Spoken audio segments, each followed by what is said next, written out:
Good morning, everybody. Thank you for that beautiful music and for the warm welcome. I'm grateful to be here. Thank you for welcoming me back. I'm grateful to share this space with you again, and I hope that our time together today offers you a sense of reflection, curiosity, or simply a moment to reconnect. So, in preparation for today's message, I was indeed inspired by the daily word. Sometimes I'll go ahead and look forward to have the daily word online, and I will, if I feel in alignment with it, and if something comes up and I feel inspired, I will base my talk around that. Very unity. So I particularly appreciated the reminder that we share a connection with all things. And it feels meaningful to talk about connection because in our human experience, connection isn't always so easy to define. Though I would say many of us, most of us, know what it feels like when we experience it, whether that be an experience of feeling connected to nature, connected to one another, another person, or feeling connected to the vast universe and something greater than ourselves. And it feels particularly interesting because at this moment in human experience, many people are also becoming curious about questions that stretch our understanding even further. Questions about consciousness, about life beyond what we currently understand, questions about identity, intelligence, and our place in a much larger reality. It's an interesting time to be alive. Whatever conclusions people arrive at, those conversations seem to point to something deeply human, and that is our innate desire to know who we are and how connected we really are. And while so many of these questions may continue to expand outward, many of us, I would say majority of us, are still learning how to experience connection here and with each other. Carl Sagan's reflection in the Daily Word that we are made of star stuff, that the very atoms within our body were forged in ancient stars, and that we share a common cosmic ancestry with everything and everyone from the tiniest little living organism on our planet to the vast infinite universe. It is truly a breathtaking thought. Though most of us don't experience that sense of expansiveness in our everyday, day to day moments, especially when life can become challenging, like those moments that the Daily Word pointed us towards when life can feel lonely and we may struggle to find our place in it. So, this seems especially true for so many of our youth today who are growing up in a world with constant connection and access to one another, yet feeling more alone and uncertain about belonging. And this does show up differently across generations, but I know that many of us are feeling the effects of living through this time of such rapid changes. And when so much around us is shifting, it can get a bit wobbly to connect to what is grounding us, to what grounds us. And in our human experience, when our sense of belonging tends to fade or seems to fade, we can begin to feel separate from one another, separate from life, separate from meaning, separate even from ourselves. Now, we live in a world that teaches us through contrast and duality, right? Welcome to Earth. We experience night and day, we experience light and dark, we experience pleasure and pain, birth and death, self and other. And our minds work in alignment with this contrast and duality. They distinguish, they compare, they organize. And really, without these abilities and distinctions, we really, I don't think, would be able to navigate life. At least today in 2026, with how fast everything's moving, I don't know about the next 5 years if we're going to hold on to these same distinctions. But right now, distinctions have their place. They help us to orient, they help us to understand. But when we hold on to them too tightly, we can begin to mistake our differences for disconnection. And we see it in political views, religious beliefs, culture, races. These are all ways of understanding the world that have the potential to deeply shape and enrich our experience of life for good. But when we begin to see one another primarily through these distinctions, it becomes easier to forget everything else that we do share.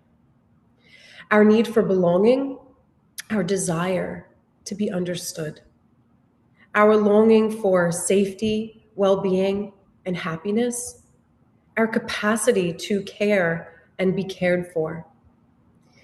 When those shared human needs are no longer what we are currently seeing clearly, separation begins shaping how we relate to one another.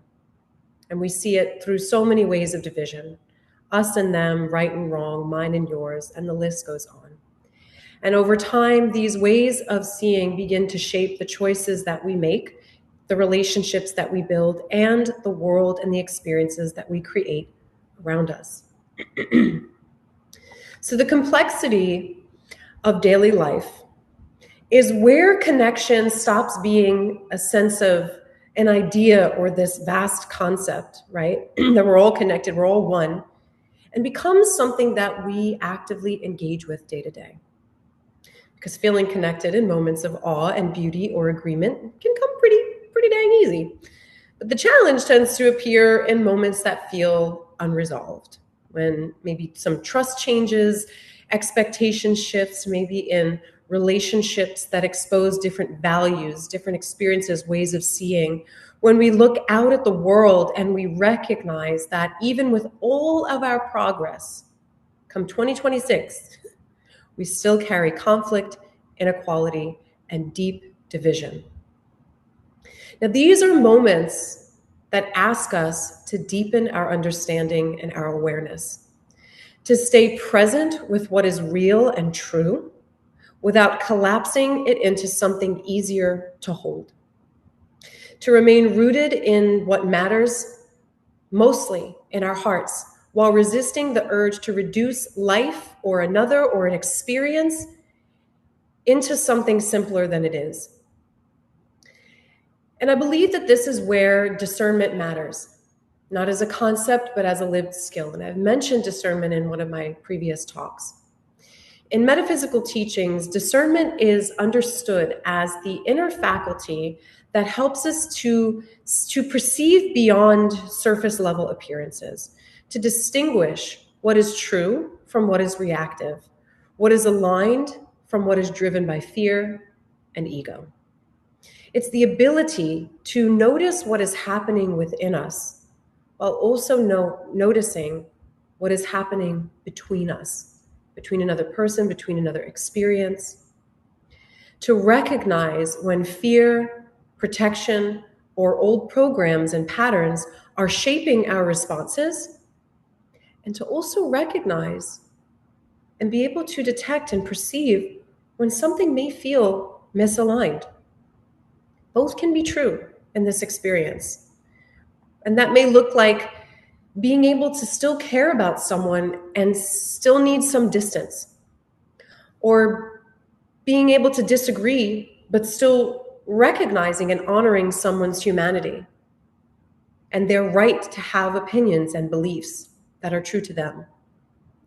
And we can hold boundaries without closing and guarding off our hearts. Now, none of this is clean and neat and orderly. Maybe I'm sure if we're stepping out and maybe our higher selves see it that way, but a lot of the journey of walking each other home, as Ram Dass says we're all doing here, can be quite messy and uncomfortable because it asks us to stay honest and to show up as our best selves in moments that we would rather avoid or simplify. And I'm sure you've recognized that life rarely stays simple for long. So connection is not something that we preserve by being agreeable. It is something that we practice through awareness, through how we meet ourselves in moments of solitude and in the presence of others, through how we choose to respond when things are not easy, when things feel unjust, through how we choose to hold ourselves with honesty and compassion when we inevitably fall short. And in meeting life in this way, connection starts to feel less like something that we have to create, but more like something that we tune into and notice. It's another aspect of our consciousness, our awareness that remains available beneath all the changing opinions, beneath conflicts and identity, beneath all the ways that life teaches us to experience ourselves and each other as separate. Now, the world may continue to teach us through opposites. Maybe this is just what we signed up for. This is part of the human experience.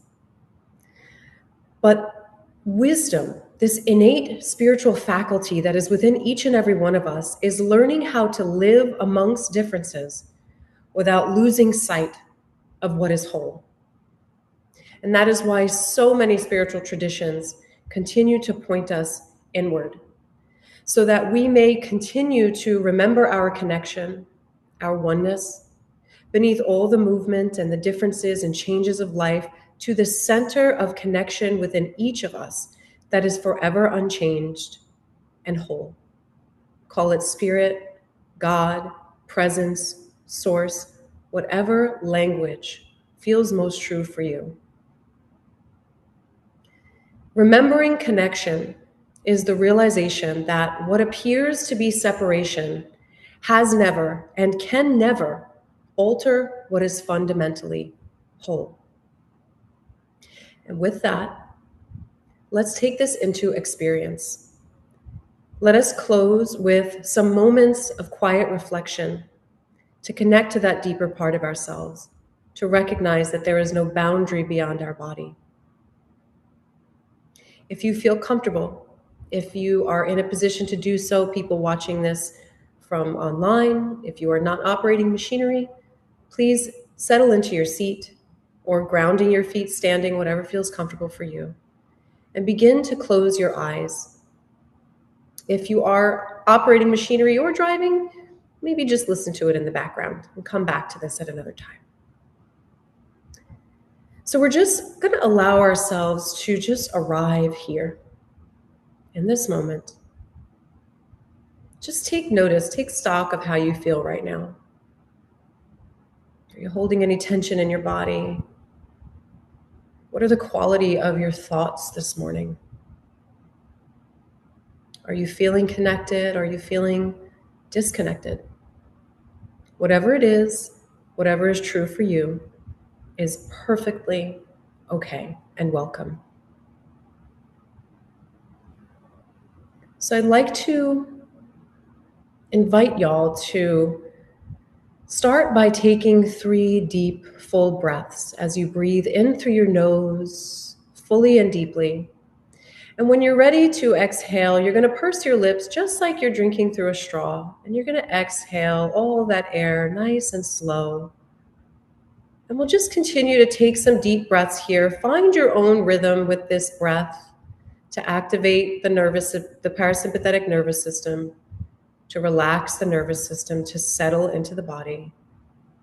Inhaling deeply and exhaling completely.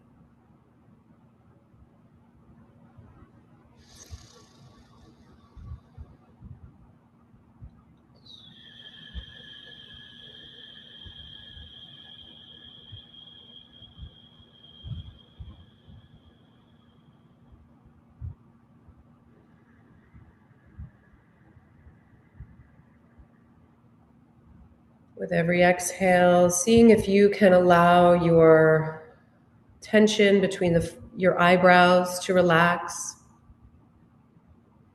Maybe relaxing your jaw, letting your tongue fall away from the top of your mouth. Continuing to breathe nice and deep here. Relaxing your shoulders on the next exhale, relaxing your chest and your belly, allowing your hips and your legs to be heavy. all the way down to the connection of your feet to the earth. Settle in and arrive fully.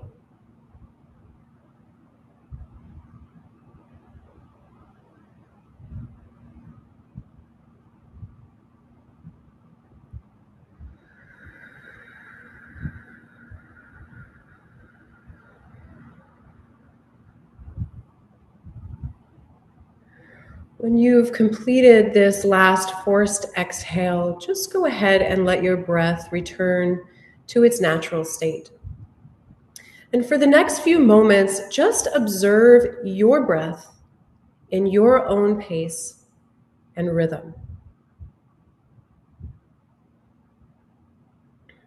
connecting to your unique pattern.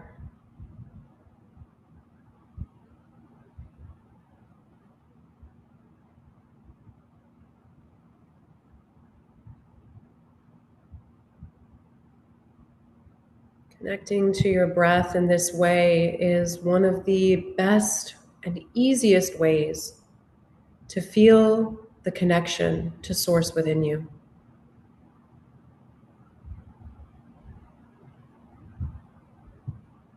It's not a sense of forcing the inhale and the exhale, just noticing, how is my breath breathing me? Our breath that connects us to this life, to this experience, to spirit.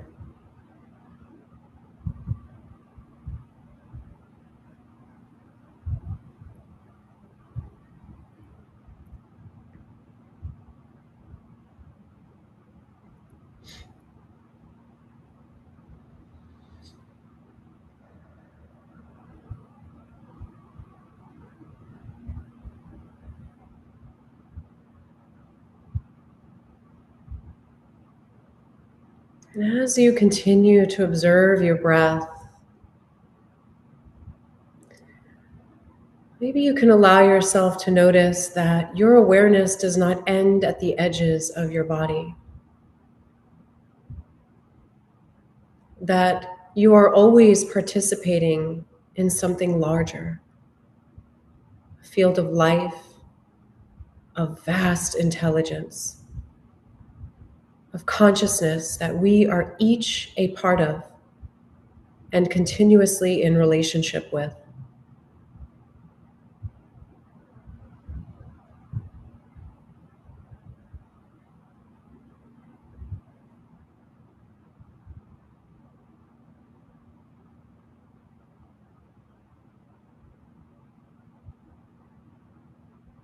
How connected do you feel to the outer aspects beyond your body, to your life force, to your field that surrounds you?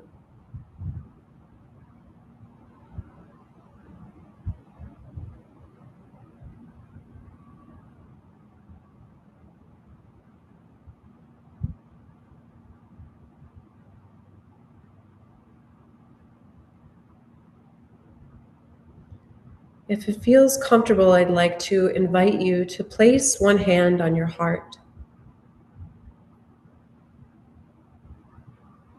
still connected to your natural breathing. And I'd like to offer a simple practice to feel this connection that is always present, by gently bringing to mind someone or something that you feel grateful or appreciative for. It doesn't matter what or who it is.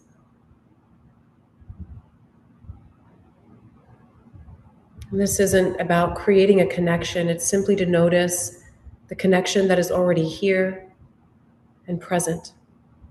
We're just inviting it.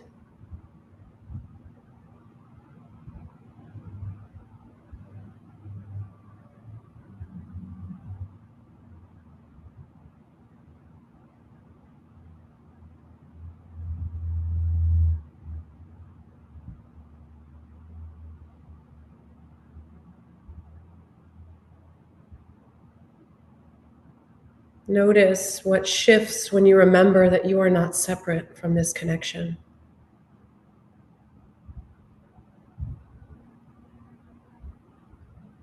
We'll rest here for another few moments in the silence.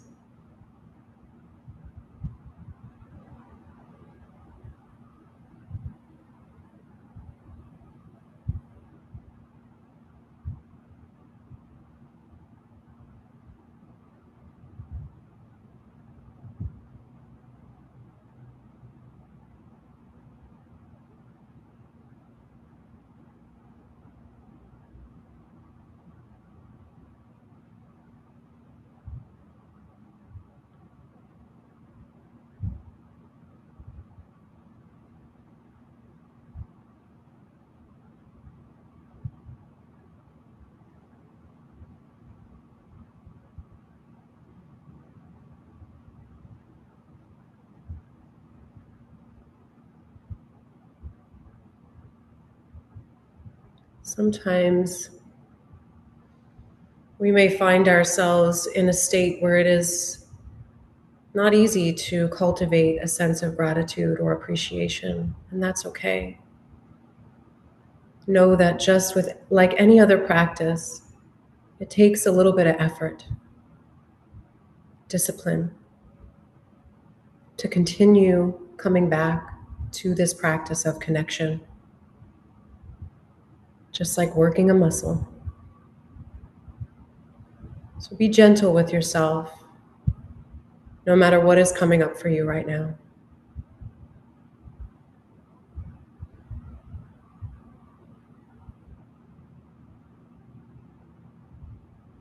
Now, if you can, feel this.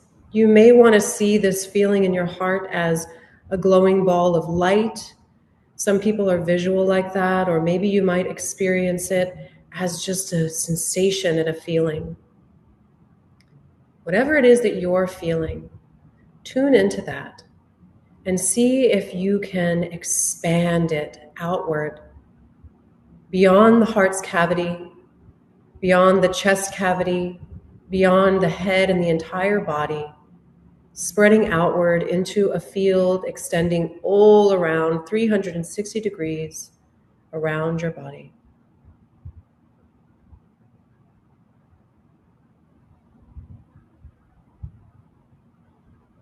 This field goes with you everywhere you go.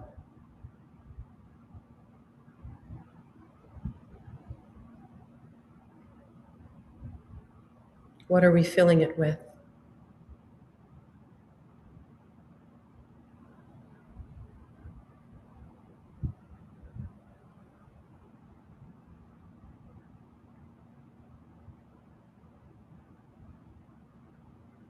Begin to feel the breath a little more fully again.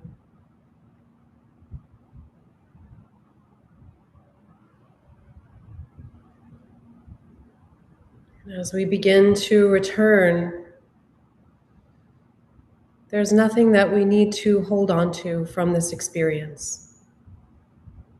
No particular state to maintain. Just a quiet awareness that connection is not something that you step in and out of, but something that we remember at any moment.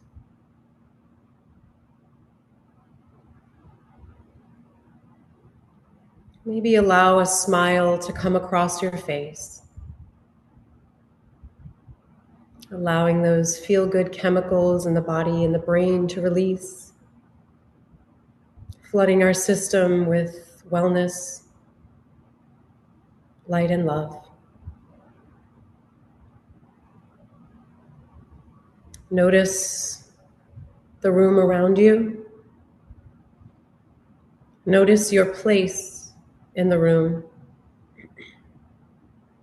And when you are ready, you can gently open your eyes and carry forward whatever felt steady and clear or true for you. Thank you so, so much for being here with me today. I'm honored to share this message with you. Till next time, bye-bye.